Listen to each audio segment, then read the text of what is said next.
Hello friends, welcome to another episode of 30 and Throwing Shade. In this video, we're going to talk about anger and the cost of peace. The first thing I want to say is that I believe that taking personal responsibility is by far the most powerful position that anybody can take no matter what your external circumstances might be. It is your personal responsibility to deal with those circumstances as you wish. And this is never more important than in a situation where you're choosing to feel offended or angry. I read this book recently, The Courage to be Disliked, and one of the lessons in this book is that people fabricate anger. Here's an example from the book.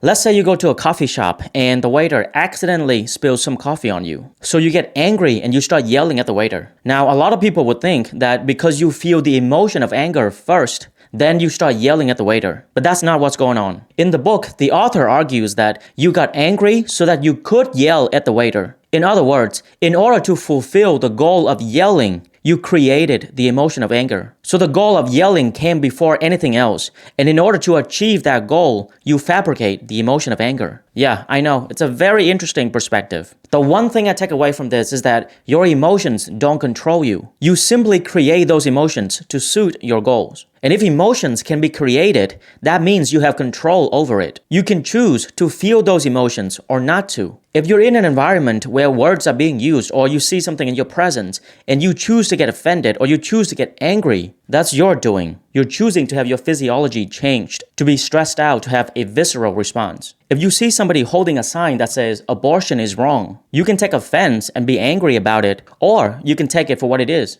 It's just a sign. Now, you certainly understand the association around it, but you don't have to delve into it, especially if you don't know anything about that person. If you see something that you're confused about, ask questions. And if you start to get angry, that's your choice. So now, the next time you feel offended or angry, I want you to consider this. How much is your peace worth?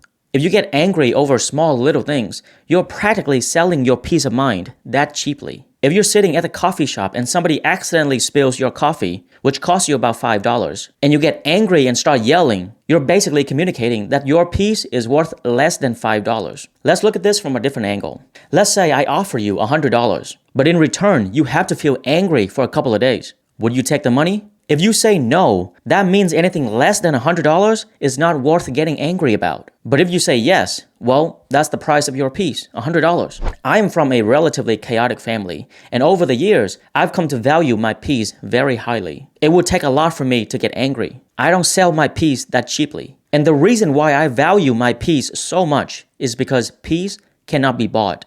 Something to think about. If you like this video, I highly recommend you check out my playlist, 30 and Throwing Shade. Until next time, stay curious.